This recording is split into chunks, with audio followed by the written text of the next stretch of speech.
Hi, I'm Lisa. And I'm Denise, and we're the Outback Sisters. And welcome. Yes, today we're doing Mary Shelley, and yeah, we may even set a second one online for everyone to have a look at as well. I hope you're enjoying our series of women in history, and and oh, excuse me, sorry, and just sticking with us. So, Okay, shall I begin? yeah, let's get started. Let's get into it. Okay, so Mary Shelley was born Mary Wollstonecraft Goodwin on August the 30th, 1997 in London, That England. would be Her mother died. 1797. Oh, why isn't it? What did I say? 1997? 19. She It's was only 200 close. years old. Of course. She died 11 days after giving birth to her daughter. That's her mother, I mean. I'm getting all confused now. Anyway, she was raised by her father, who provided her with a rich informal education, and she was encouraged to adhere to his own anarchist theories. So she must have been quite an upbringing for them days. When she was 4, her father married a neighbour, Mary Jane Claremont. In 1814, Mary began a romance with one of her father's political followers, Percy Boyce. I'm not sure how to say this name. Boyce Shelley. Bosch, isn't it? Boschy Shelley. Percy Bossy Boschy Shelley. Shelley. Like, yeah, him. Just go He with was Percy. all that'll do. Yeah, he was already married at the time. Together with her stepsister Claire Claremont, she and Percy left for France and travelled through Europe. Obviously, they were just going to have like a flirtatious weekend away. They went to Europe. Excuse me, travelling through Europe and France. Upon their return to England, Mary was pregnant with Percy's child. Her child died when she was prematurely born. Percy and Mary faced ostracism, constant debt. They married in late 1816, excuse me, after the suicide of Percy Shelley's wife, Harriet. This is all really tragic, isn't it, to already start a young relationship, not only on death of a baby, but later death of a former wife, and I think they had other children. Probably. It's a Yeah. pretty bad way to start your relationship. So in 1816, the couple, along with Mary's stepsister, famously spent a summer near Geneva with Lord Byron, John William Polidori, who is the author of The Vampire, and committed suicide at the age of 24, just to bring it more down a notch. Yeah, it's just all tragedy. In where Shelley conceived the idea of her novel, Frankenstein, the Shelleys left Britain in 1818 for Italy, where their second and third child died before Shelley gave birth to her last and only surviving child, Goodness. Percy Florence Shelley. Before their marriage, Mary and Percy holidayed in Switzerland and met up with Mary Wollstonecraft Godwin and Lord Byron. The meeting had been engineered by Mary's stepsister, Claire Claremont, who had been Byron's mistress in London and who was pregnant with his child. At this point, Byron had lost interest in Claire, and I believe from what I've read about Byron, he was very much like that. He would go to woman to woman. And yet, P.B. Shelley, Percy Shelley, he found a great friend. Byron and the Shelleys rented houses in close proximity on the shores of Lake Geneva and spent much time together, socialising together in the evenings and exploring local sites of interest during the day. Shelley wrote that his contact with Byron led to a drive in his own poetic output and was inspired to write his hymn to intellectual beauty. Following a boating tour that the two took together. Most lovers of science fiction would agree that it is a literary genre dominated by men. At least until the 1970s, most science fiction books were written by men, published by men, and read by men, as well as by a great many spotty-faced teenage boys. Brian Aldiss went so far as to describe it as an all-male escapist power fantasy written by Philistine male chauvinist pigs. Jules Verne is usually named as the father of science fiction, with H.G. Wells and Hugo Gernsback often sharing the honours with him. Yeah, I don't know if I agree with all that, but No, I who mean am I H.G. to argue? I suppose in the time when they were writing, it was not their fault. It was the way society was raising them. They were made to Well, be like that. I've never read, might be I don't. me, and I'm not Yeah. looking for it, but I don't read these stories and read misogyny. I mean, No. No. I just don't. I mean, I read it from a time when yeah, men did these things, women did them too, Yeah, and it's pretty much the way it was. So that's I it. don't necessarily see it as misogynistic, and I don't necessarily see it um dominated by men. It just I think is. male chauvinistic pigs really sort of strikes a that's not the way to put it. They were men that were it was just the way they were raised. And they often had women in there. They normally had women in their stories. You get a lot of movies these days that don't even have a woman in it. And And that would suit. they treated the women in those stories well, nicely. They weren't Yeah. misogynistic to them. And I think No, no. misogynistic is more that kind of behavior than not having them in the story, because back in the day they wouldn't have been there. They wouldn't have No. been there. They wouldn't They have, wouldn't have bothered not put it. many women went on um expeditions, and not That's many right. women would have went to the center of the earth and all that kind of stuff. Or So, time travel, because he wrote all that, time if I remember travel. rightly about that time machine, he wrote didn't he write that his girlfriend was killed or his fiance, and it was the desire to go back that to sort I of stop can't. her from being It's been killed. a little while since I've And I read might them. be thinking of the movies more than the books. So yeah, better leave Often that one gets alone. confused. Yes. Yeah. So, where was I? Yet, Yes. if we agree that science fiction is a literary genre that makes imaginative use of scientific knowledge or conjecture, science fiction was born more than 50 years before Verne published his first novel, more than 10 years before he was even a twinkle in his dad's eye. First science fiction novel was conceived in the imagination of a young woman, barely more than a girl, one wild and stormy night in June 1816 on the shores of Lake Geneva in Switzerland. How did I, then a young girl, come to think and to dilate upon so very hideous an idea?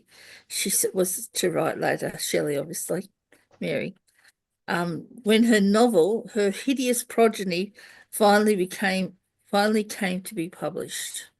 The girl was Mary Wollstonecraft Godwin, and she was only 18 years old.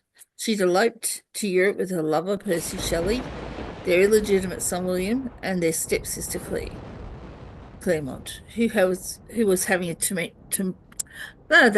tempestuous affair with their host, the mad, bad, and dangerous to know poet Lord Byron, a melancholic physician named Polidori, made up, rounded out, and dressed. I can't say that. Made up, rounded out. That doesn't make sense What's to me. Up round. I'm going to look that one up. Up, rounded out. I think that's supposed to be made up, rounding out the rest of the house party, I'm pretty staying at the sure village. somebody didn't put a space Forgive in. my spell checks and my errors. Okay, so that made out this full group at the house party, staying at the Villa Diatati, whichever, which Byron had hired for the summer. So it was 1816, the year without a summer. The weather was cold and rainy. The skies were gloomy and dark, with ash from an eruption of Mount Tambora. the previous year, it proved a wet, ungenial summer, with an insistent rain confined them for days to the house. Whoops, confined us for days to the house, Mary recorded in her diary. There was little time, there was little to do. There was little to do inside during a rainy summer in Shivers, I made mistakes. 1816. No TV or DVDs or internet surfing. No Monopoly, Trivial Pursuit, or Twister. The five young people, Byron being the oldest at 28, read, read and wrote poetry and discussed the news of the day. One day they discussed experiments by Erasmus Darwin, Charles Darwin's grandfather, who had managed to make a severed frog's leg twitch with a charge of electricity. 16-year-old Mary had known Percy only 2 months before she had a late with him, and Percy had abandoned his pregnant wife and baby to be with her. Byron, meanwhile, had himself fled England after the breakdown of his marriage and rumours of incestuous affair with his half-sister Augusta. He was also bisexual, and many biographers wondered if whether he was engaged in a homosexual affair with his young and handsome physician, John Polidori, whom he nicknamed Polly Dolly. John. That's John, cute. meanwhile, fell. I reckon it is true, actually, anyway. Maybe not That's to a cute. man of them days. John, meanwhile, fell in love with Mary and had challenged Percy to a duel. So one wild, tempestuous night, with rain lashing against the windows, the five sat around the fireplace, taking turns to read ghost stories from a French book called in English as Tales of the Dead. The book had its epigraph, the Latin expression, falsus terribilis implant, which means roughly, he fills his breast with imagined terrors. Oh, really? These uncanny tales so stimulated Byron's imagination that he challenged the others to see who could write the most spine-chilling tale of horror. They all grabbed their quills and ink pots and set to work. John Polidori's diary describes the atmosphere as at the villa. Began my ghost story after tea, 12 o'clock. Really began to talk ghostly. LB repeated some verses of Coleridge's Christabel, of the witch's breast, when silence ensued and Shelley, suddenly shrieking, ran out of the room, threw water in his face and gave him either. He was looking at Mary and suddenly thought of a woman he had heard of who had eyes instead of nipples, which, taking hold of his mind, horrified him. Well, I'm sorry. it would be very weird, yeah. Some Mary, imagination meanwhile, is all I can say. yeah, that's all it is. And that's what takes to write these kinds of things. Real good imaginations, I think, too. Mary, meanwhile, wrote in her diary, I busied myself to thinking of a story to rival those which had excited us to this task, one which would speak to the mysterious fears of our nature and awaken thrilling horror, one to make the reader dread to look around, to curdle the blood and quicken the beating of the heart. She went to bed late, but wrote later, when I placed my head upon my pillow, I did not sleep, nor could I be paid to think. I saw with shut eyes, but acute mental vision. I saw the pale student of unhallowed art kneeling beside the thing he put together, and I saw the hideous phantasm of a man stretched out and then, on the working of some powerful engine, show signs of life and stirred with an uneasy, half-vital motion. The following morning, Mary began to write. At first, her story was just a small note, but the tale of the scientist Victor Frankenstein, who collected bones from charnel houses and disturbed with profane figures the tremendous secrets of the human frame, began to grow larger just like the monster he creates. Mary's diary entries diminish. On July 24th, she says simply, write my story. Mary kept working at her manuscript for another year. Through the trauma of Percy's wife Harriet's suicide, the court battle for custody of Percy's two young children, he was declared morally unfit to have them, and they were put into care of a clergyman. Her marriage to Percy 3 months after Harriet's death, and the birth of their third child, Clara. Mary Shelley completed the book in May of 1817. Frankenstein, or The Modern Prometheus, was published anonymously on the 1st of January 1818 by the small publishing house Harding, Mather and Jones. It had already been rejected by both Percy and Byron's publishers. Only 500 copies were printed. Frankenstein Frank, sells... Oh, sorry. that's okay. It's all right. Oh, Take a breather. Frankenstein sells around 40,000 copies every year, which is more than 99% of all new releases. In 2016, nearly 50,000 copies were sold, which is 100 times the number of copies in the first printing. the first edition was published in 1818 anonymously with a preface written by Percy B. Shelley. Mary Shelley's name didn't appear until the second edition, which was published in 1823. There are 5 significant versions of Frankenstein, but the 1831 edition is considered the most authoritative. In 2021, a first edition of Frankenstein sold for 1.17 million at auction, setting a record for a book by a female author. Frankenstein is considered to be one of the most well-known works of English literature.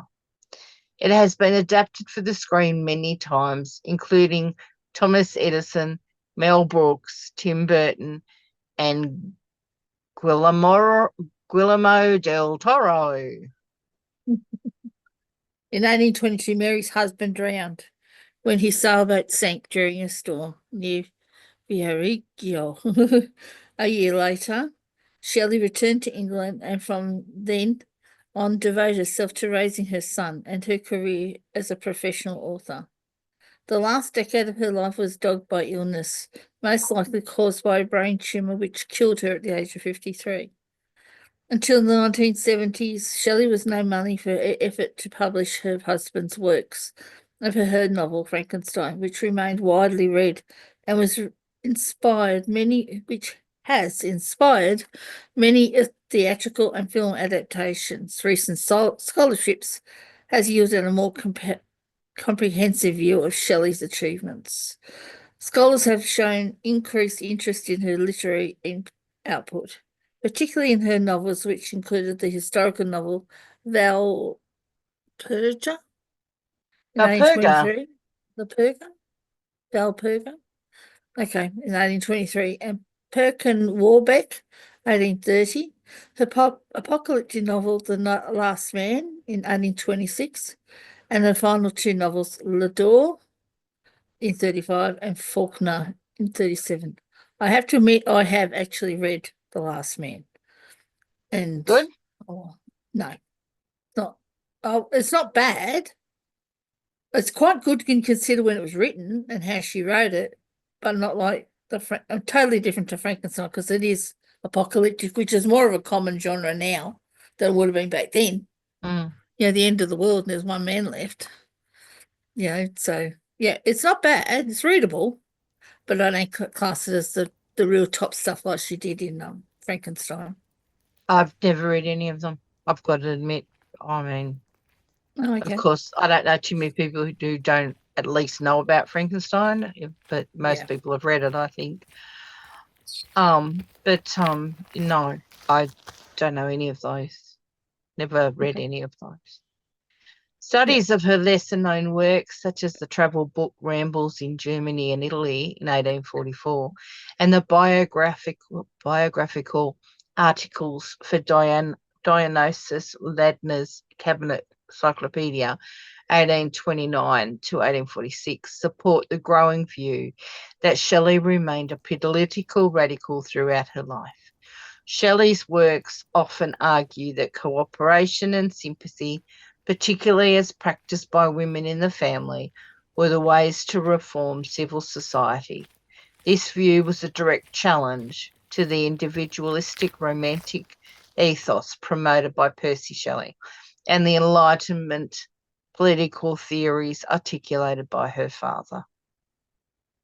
Many experts considered Mary Shelley's Frankenstein, published in 1880, to be the first true work of science fiction, followed 8 years later by her novel The Last Man, which also happened to become one of the first post-apocalyptic works. So I was right.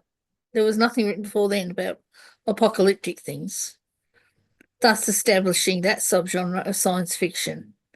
Her reshaping of the Gothic tale created a new literary genre of science fiction. There you go. Yeah. Well, she's the mother of science fiction. She's probably even the mother of horror. Certainly seems that way. I can't remember. Dracula, I think, was written quite later. I'm not sure. I'm not sure either. No. But I think Frankenstein, like, ahead of her time, yes. The Yeah. mother of sci-fi, sure. Yeah. I mean, Yeah. yeah, it is one of the, well, I mean, everybody knows Yeah. Frankenstein. Gee, Yeah. Yeah. It's And like if you haven't Dracula. seen Everybody knows Dracula. exactly. And if you haven't seen that image of that face, that deformed kind of face with the knobs hanging out of his neck, a real older style Frankenstein. Yeah, you have to have your eyes shut because everyone's pretty well seen that image somewhere Yeah. in there in watching TV or what. I mean, look, what's that kid show where the guy looks like Frankenstein? There's a Oh, were you children's talking show. about the Adams, not the Adams family? Is Not it the the other Adams one, family? the Munsters. The The Munsters. Oh, yeah, Munsters. because Well, he's Gomez is in Frankenstein. the Adams family. Yeah, The yeah, Munsters. yeah, Yeah. yeah. So he's Frankenstein. You look at his face. Well, He's that's Frankenstein. exactly what he is. Yeah, He's Frankenstein. And of course, grandfather is a vampire. yeah. I'm never really sure what Lily is supposed to be. I think she's supposed to be like the bride of Well, she's the bride of Frankenstein, but she and kind of looks vampiric. And as her dad's a she vampire, does. That would be his father-in-law. yes, yeah, So yes, yeah. yeah, So if you think of that image of Frankenstein is well known.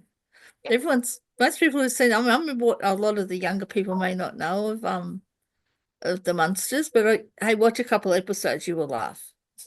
yeah, yeah, definitely. Got to get her a few episodes. They're probably dated a bit, but you'll laugh. It's just a shame as Yes. copywriter we could tack one onto the end of, Yeah. or at Yeah. least a scene from it. Yeah, just to show you what we're talking about. We're But talking look, they're about. that easy to get hold of. They very easily be able to Yeah, download you a probably copy of one Google it. and watch it. Yeah, Yeah. it's probably free to air anyway. Yep. Yeah, so I found Mary Shelley really. I've always found her interesting. And then I think you mentioned that her mother was of not her mother. Was it her mother was a feminist? Ada Lovelace. Yeah. She was a feminist, wasn't she? And she Ada died. Lovelace was the daughter of the Oh, I forgot the father of people. Mary. Her father. Is that how it Hey, works? there's some kind of Or relationship the between them boyfriend. anyway. Hey, come on. I mean, that was all yesterday. I can't remember. Yeah. No, it seems like months ago. But I was interested the fact that because it was actually to do with not her, it was to do with Byron. Hang on That's a where second. back Alrighty to it. then. Well, All right, so that was real interesting, and I don't know how you felt. Did you feel that you enjoyed that storyline? That person, sure, Mary? sure. I think Yeah, we could probably in depth it more. yeah, I think her circle of friends, the whole world she was in is very interesting. it is. Um, And the fact that they went away together and did that, That's not how I was when I first learnt about this story or this historic part of her life. I had actually read that that happened, that they went to the party, but when he said to write stories, she was still thinking about the loss of her child, and she used that, like, what if I could bring it back? But she twisted it into a horror. So instead of reanimating a child, which would be horrific in its own right, um, that's how she came up with it. It was to do with her struggling with the death of her But baby. I don't know if it's Something I horrific, but read. who hasn't lost someone Of course. and Oh thought yeah. to themselves, if I could do What if anything to you do bring it? that person back, I would do it. Yeah. And of course there's a price. And in the book Frankenstein, that's the price, was that he was not that kind. No, that's He right. turned, and he was a victim of what was around him. He was different, he was ugly, or whatever, and And in fact, could not be accepted. I really think Frankenstein is more about that. It's more Yeah. about, it's not about bringing someone back to life. It's more about differences and people's Acceptance. acceptance and not Yeah. acceptance of differences. Yeah. The I horror think. comes with the way the people were looking at it, like, oh my God, he's so frightening and all that Yeah, kind of thing. because And he it's might set kill in a me. horrific, well, it's Yeah. science fiction more than horror, I guess. It's just very gothic. It's just very dark Yeah. and Yeah. yeah. Yeah. I mean, not unlike Dracula, which is horror. It's taking blood, and Frankenstein, if I remember, he's not Frank, he's the creation of Frankenstein. Um he is not horrific in himself because he's apparently quite gentle, and but it's what happens to him that people use It's a against him bit in a like way. birth versus, what is that one? Um, Nature versus nurture, is Nurture that it? versus Something. nature. Yeah. Yeah, yeah. What Something like that. changes Yeah. you in the environment that you live in? Yeah. Yeah. Yeah. And defense, self-defense. Yeah. Yeah. Alrighty. Okay I then. think that's it then. Yeah, I'll Right, talk to you. guys. Talk to We'll you all speak. later. Yeah, See have a great you. day. See you soon. Bye. Bye.